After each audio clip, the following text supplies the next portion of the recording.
నమో వెంకటేశాయ. ప్రసన్న రమణ ప్రభవించే కరుణ ప్రత్యేక కార్యక్రమానికి స్వాగతం.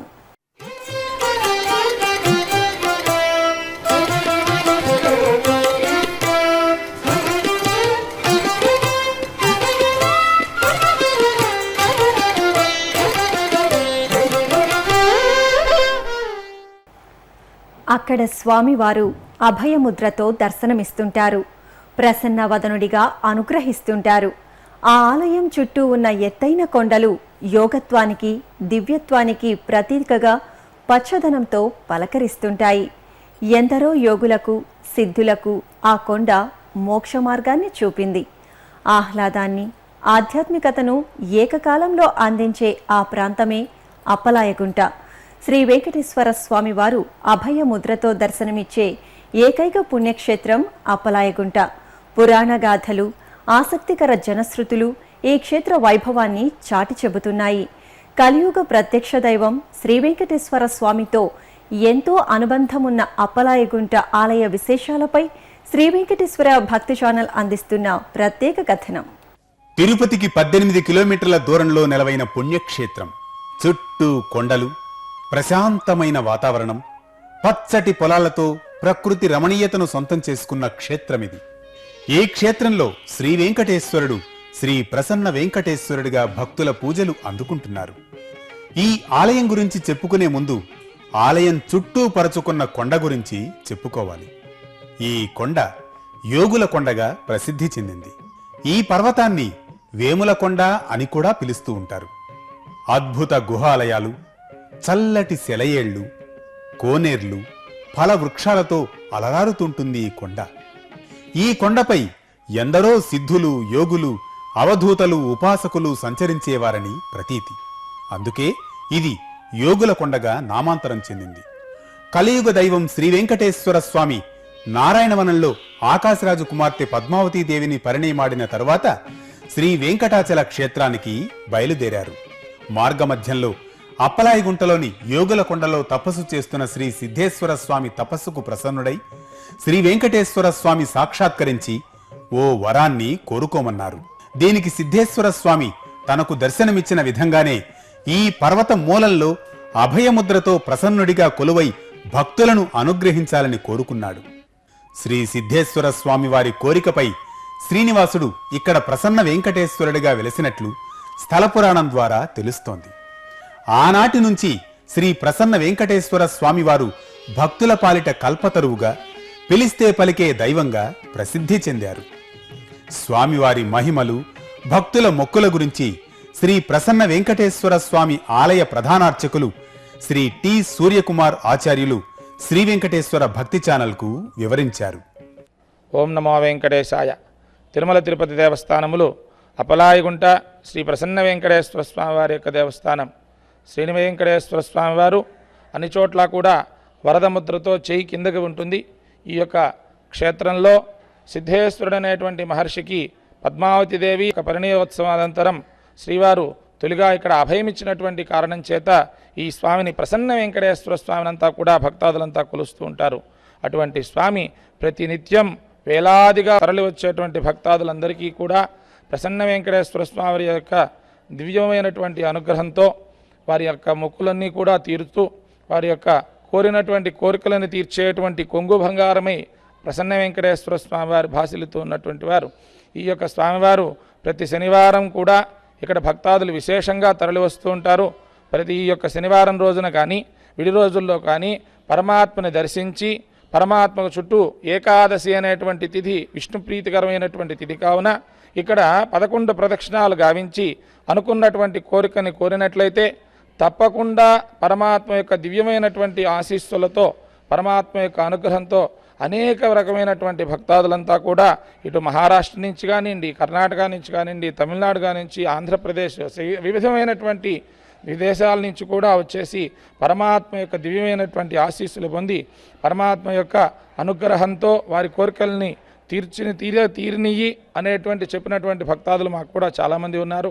కావున భక్త సులభుడైనటువంటి వెంకటేశ్వర స్వామి వారు అభయముద్రతో ఉన్నటువంటి ఈ యొక్క ప్రసన్న వెంకటేశ్వర స్వామిని దర్శించి మీ యొక్క కోరికలన్నీ కూడా నెరవేర్చుకోవాలనే శ్రీవారి యొక్క అనుగ్రహం అందరికీ ఉండాలనేటువంటి దివ్యమైనటువంటి ఆశిస్తూ, అసలు అప్పలాయగుంటకు ఆ పేరు ఎందుకు వచ్చింది? అప్పుడంటే శ్రీ వెంకటేశ్వర స్వామివారేనా, లేక ఎవరైనా భక్తుడి పేరుతో ఈ నామం ఏర్పడిందా? భక్తుడి పేరుతో వస్తే మరి అప్పలాయగుంట ఎందుకు అయింది? ఈ ప్రశ్నలకు ఆసక్తికరమైన జనశ్రుతులు ఉన్నాయి. స్వామి మహిమను చాటే ఈ జనశ్రుతుల గురించి మనము తెలుసుకుందాం.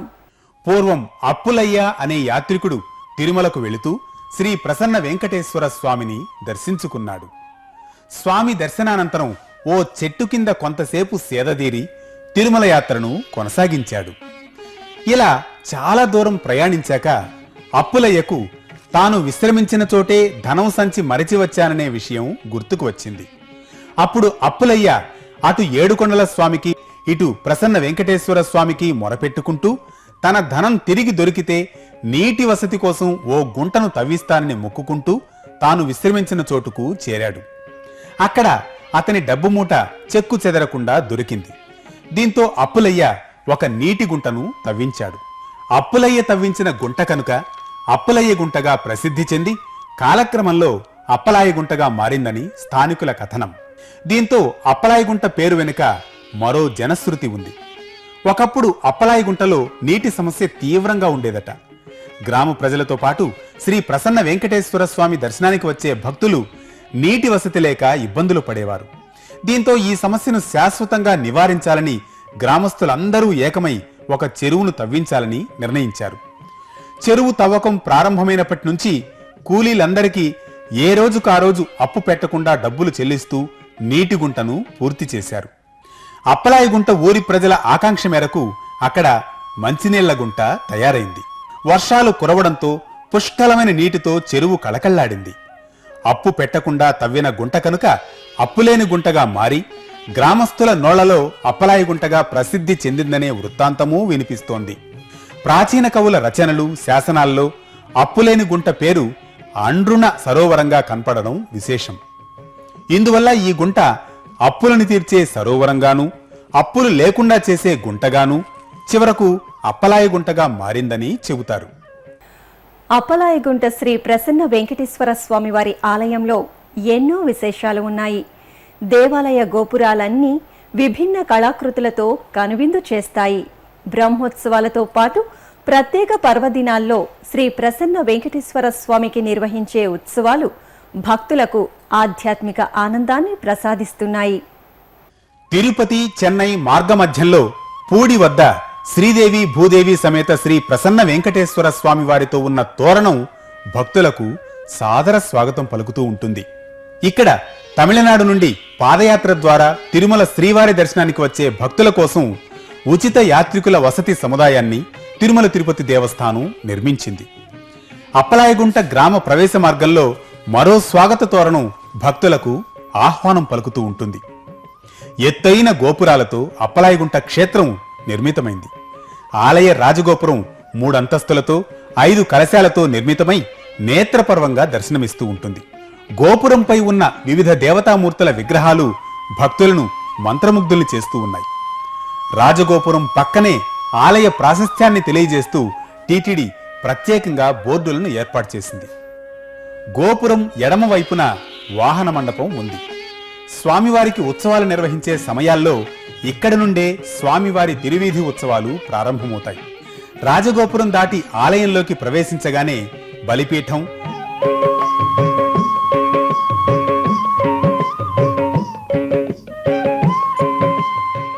ఎత్తైన ధ్వజస్తంభం ఆకర్షిస్తూ ఉంటాయి. ఆ ముందే స్వామివారి మూలమూర్తికి అభిముఖంగా శ్రీ గరుత్మంతుని సన్నిధి కొలువుదీరి ఉంది. ఆ పక్కనే ఘంటా మండపాన్ని చూడవచ్చు. స్వామివారికి విశేష పూజలు, నైవేద్యాలు సమర్పించే సమయంలో ఘంటానాదం ఆలయంలో ప్రతిధ్వనిస్తూ ఉంటుంది.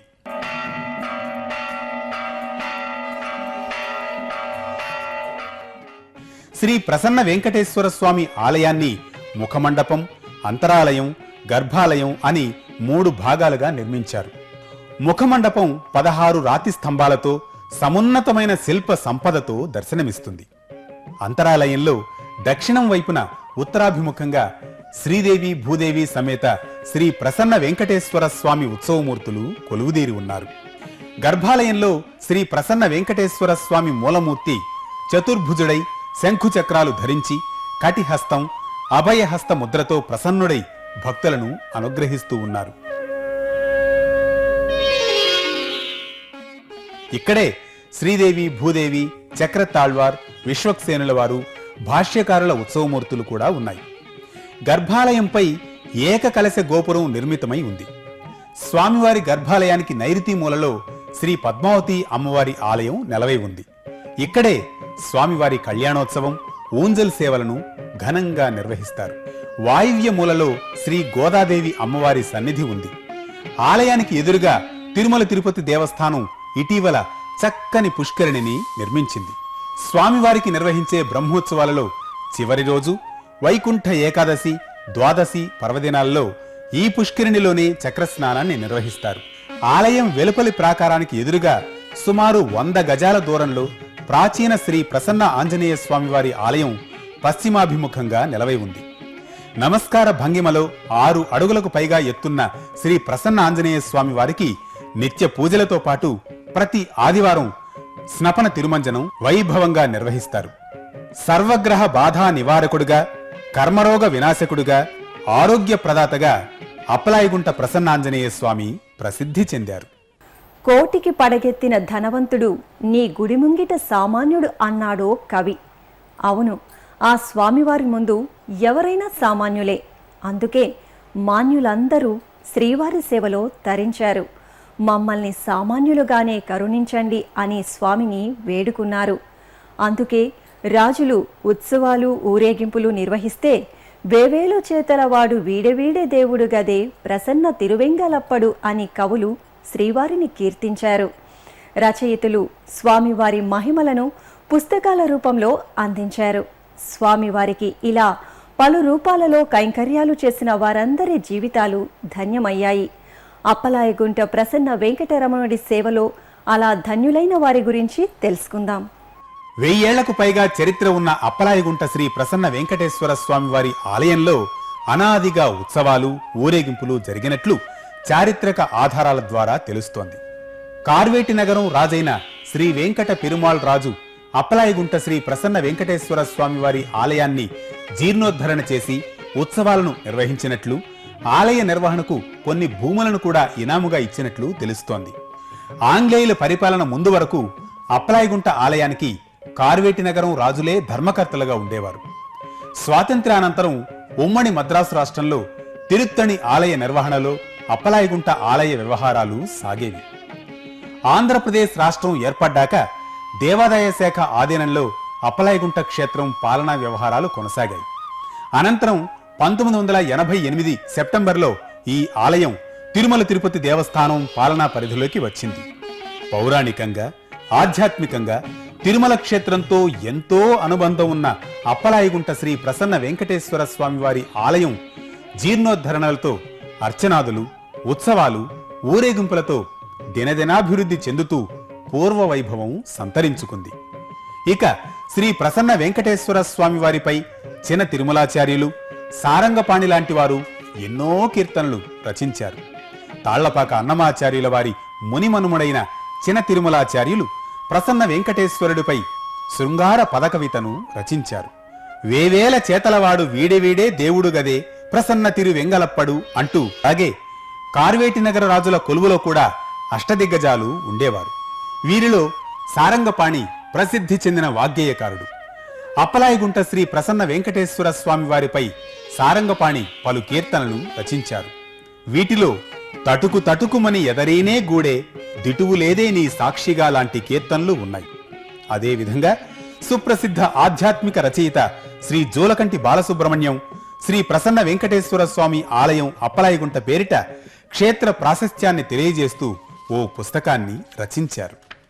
కొత్త కొత్త సేవలతో సరికొత్తగా దర్శనమిస్తోంది అప్పలాయగుంట శ్రీ ప్రసన్న వెంకటేశ్వర స్వామివారి ఆలయం. తిరుమల తరహాలోనే ఇక్కడ కూడా నిత్య కళ్యాణోత్సవం జరుగుతూ ఉంటుంది. ఈ ఆలయ ప్రాశస్తాన్ని మరింత ఇనుమడింపచేసే విధంగా తిరుమల తిరుపతి దేవస్థానముల ధర్మకర్తల మండలి ఇటీవలే ప్రతి నెల తొలి మంగళవారం అష్టదళ పాద పద్మారాధన సేవను ప్రవేశపెట్టింది. ఆ విశేషాలేమిటో తెలుసుకుందాం. అప్పలాయగుంట శ్రీ ప్రసన్న వెంకటేశ్వర స్వామి వారి ఆలయంలో ఏటా జ్యేష్ఠ మాసంలో శ్రవణ నక్షత్రం నాటికి ముగిసే విధంగా 10 రోజుల పాటు స్వామివారి బ్రహ్మోత్సవాలు వైభవంగా సాగుతాయి. అలాగే వైకుంఠ ఏకాదశి, వైకుంఠ ద్వాదశి, రథసప్తమి, ఉగాది ఆస్థానం, పవిత్రోత్సవాలు, మకర సంక్రాంతి, ఆణివర ఆస్థానం, కార్తీక దీపోత్సవాలను వైభవంగా నిర్వహిస్తారు. ఇవే కాకుండా ప్రతి నెల శ్రవణ నక్షత్రం రోజున స్వామివారి కళ్యాణోత్సవాన్ని శ్రీ పద్మావతి అమ్మవారి సన్నిధి ముందు ఘనంగా జరుపుతారు. ప్రతి శుక్రవారం ఉదయం స్వామివారికి అభిషేకం, శనివారం సాయంత్రం ఊంజల్ సేవ, తిరువీధి ఉత్సవాలు ఉంటాయి. తిరుమల తిరుపతి దేవస్థానం ధర్మకర్తల మండలి ఈ ఆలయ వైభవాన్ని, గణనీయంగా పెరుగుతున్న భక్తుల రద్దీని దృష్టిలో ఉంచుకొని అష్టదళ పాద పద్మారాధన సేవను ప్రవేశపెట్టింది.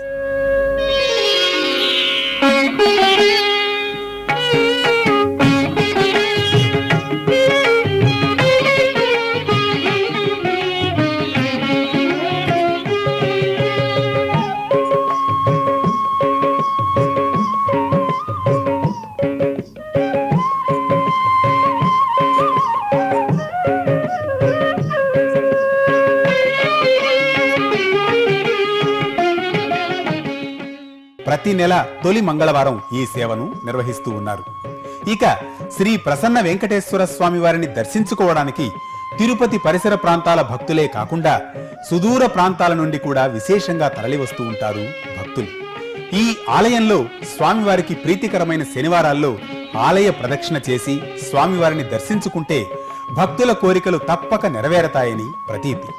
తిరుమల తిరుపతి దేవస్థానం అప్పలాయగుంట క్షేత్రాన్ని భక్తుల రద్దీకి అనుగుణంగా విశేషంగా అభివృద్ధి చేస్తోంది. ఆలయంలో భక్తులు సేదదీరే విధంగా ప్రత్యేకంగా షెడ్లను, రద్దీకి అనుగుణంగా క్యూలైన్లను ఏర్పాటు చేయడంతో పాటు పుష్కరిణి తదితర ప్రాంతాల్లో వసతులను పెంపొందిస్తోంది.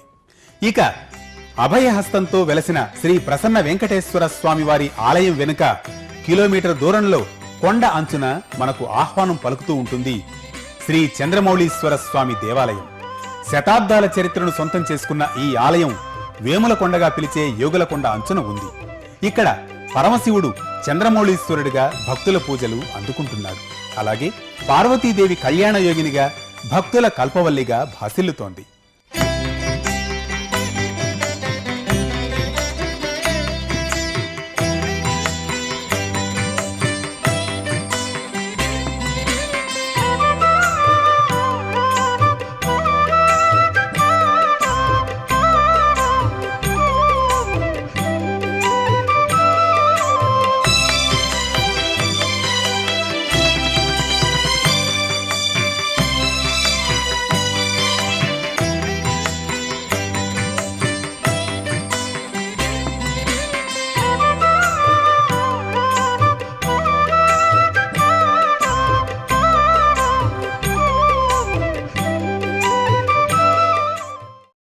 ఇక్కడి పార్వతీదేవిని పూజించే అవివాహితులకు కళ్యాణ యోగం కలుగుతుంది.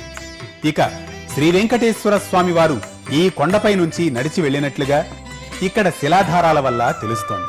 అప్పలాయగుంట బ్రహ్మోత్సవాల సందర్భంగా శ్రీ చంద్రమౌళీశ్వర స్వామి వారికి తిరుమల తిరుపతి దేవస్థానం తరపున వస్త్రం సమర్పించడం సంప్రదాయంగా వస్తోంది.